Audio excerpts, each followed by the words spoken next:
Oke guys, welcome back to my YouTube channel.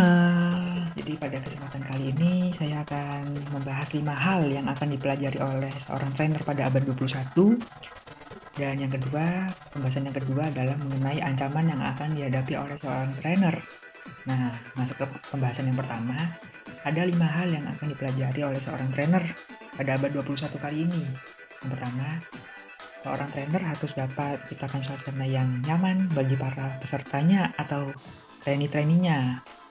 Nah, hal-hal yang dapat dilakukan oleh seorang trainer dapat berupa berbagi cerita atau sharing-sharing sebelum acara dimulai. Nah, itu disebut family of change.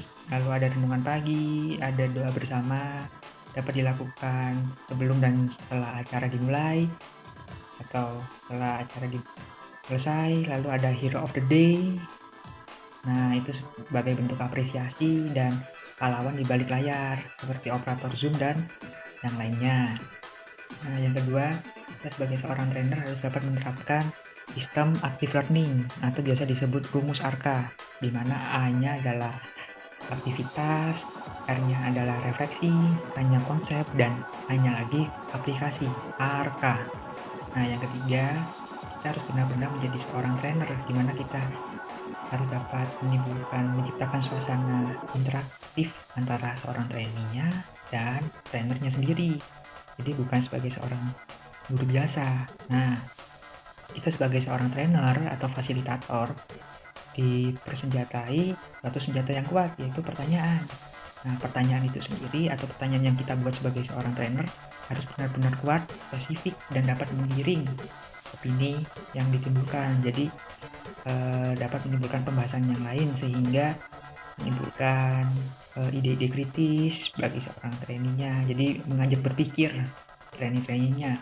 Jadi tidak diam-diam saja.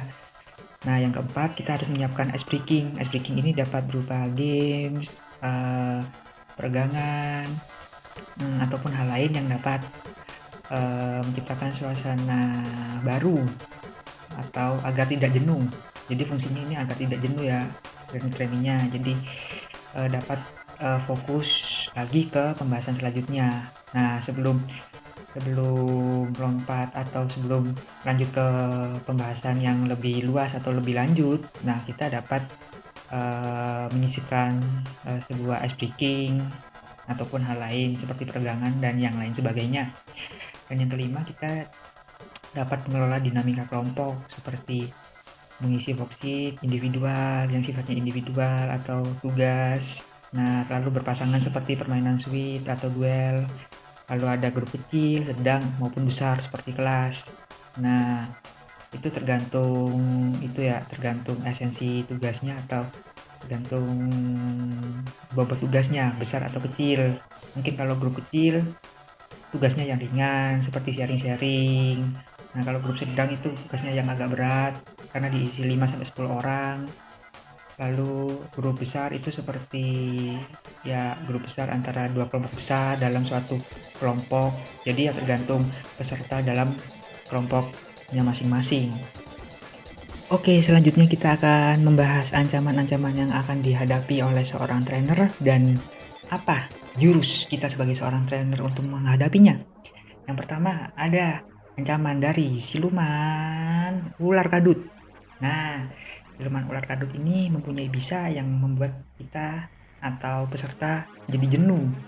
Nah, jurus yang kita dapat gunakan adalah Gelasso no Jutsu, di mana kita dapat memanfaatkan media-media yang kita gunakan dengan pendekatan yang berbeda.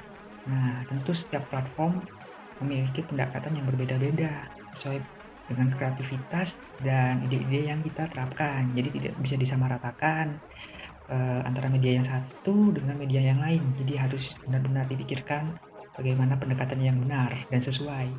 Contohnya media sinkronus online, kalau sinkron ada Zoom, WA. Lalu kalau media sinkronus yang offline atau yang luring ada diskusi langsung per grup, per kelompok.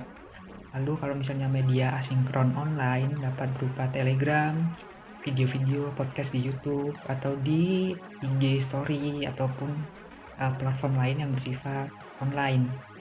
Lalu kalau misalnya media asinkron offline, dapat berupa praktik langsung atau penugasan.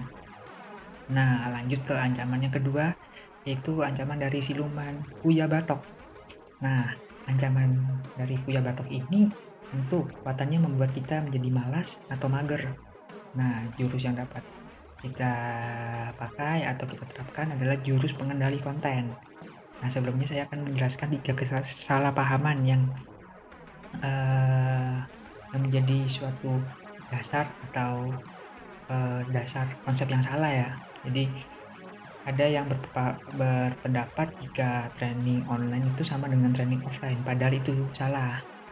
Harusnya training online itu lebih dikondisikan sesuai dengan kondisi masing-masing peserta, karena kendala kuota atau kendala media atau device yang digunakan oleh peserta beda-beda, jadi tidak disamakan seperti training offline pada umumnya.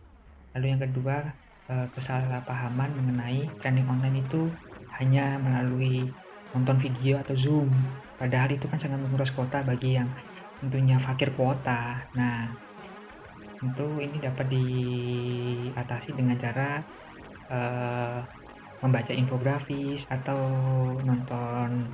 membaca story WA ataupun broadcast yang tentunya ringan-ringan dan tidak menguras banyak kuota.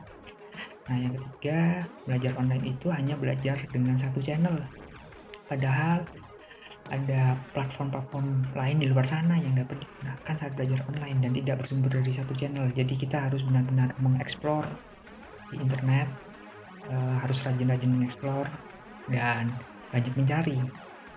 Itu pun harus benar-benar didasarkan oleh fakta-fakta yang sudah jelas terbukti. Jadi memang ada banyak channel tapi tentu atau banyak sumber, tapi tentu kadang penjelasannya itu salah-salah atau ada yang menyimpang dari faktanya, dan kita harus benar-benar memperhatikan fakta-fakta yang ada ataupun fakta yang sudah jelas terbukti.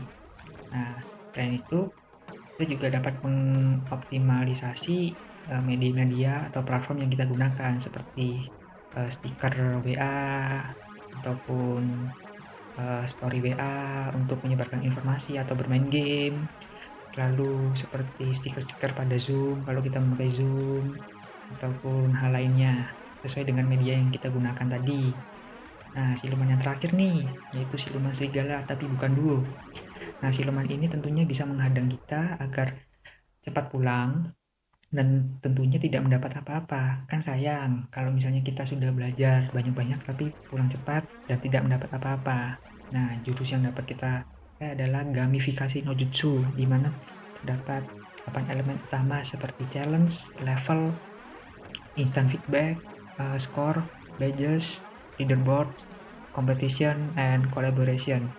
Nah, game sendiri harus ada 5R. 5R atau elemen utama, yaitu rule, role, result, relation, dan resource. Oke, sekian dulu video yang saya jelaskan pada kali ini. Semoga bermanfaat and see you next time guys. Thank you.